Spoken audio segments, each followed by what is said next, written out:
ज्ञान जे छ यो कसका लागि उपयोगी हुनेछ। सो फर्स्टमा हेरौँ के सिक्नेछौँ।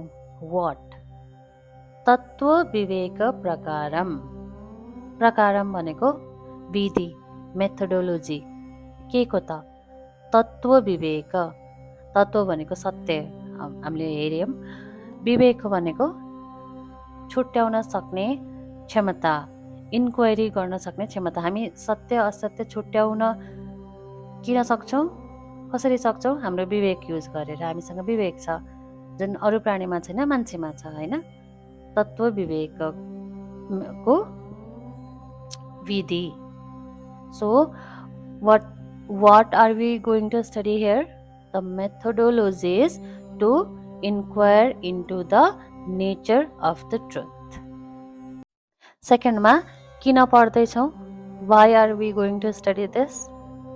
किनकि मोक्ष साधन भूतम। किनकि यो मोक्ष प्राप्त गर्ने उपायहरू भएकोले। Because it is the means to that will help us to attain liberation. यो मोक्ष मुक्ति भनिन्छ नि, त्यो मुक्ति चाहिँ केबाट? all kinds of psychological disorders, हाम्रो सफरिङ्सहरूबाट होइन।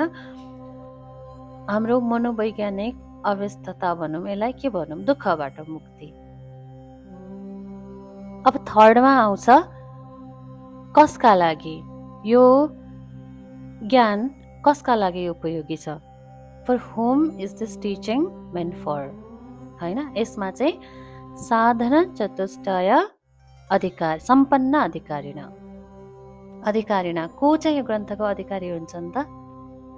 सम्पन्न, जो सम्पन्न छन्, युक्त छन्। केसले? साधना चतुष्टय, 4 प्रकारका साधनहरूले उनीहरू चाहिँ यो ज्ञानको अधिकारी हुनेछन्।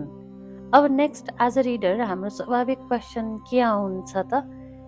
के हो त्यो 4 प्रकारको साधन?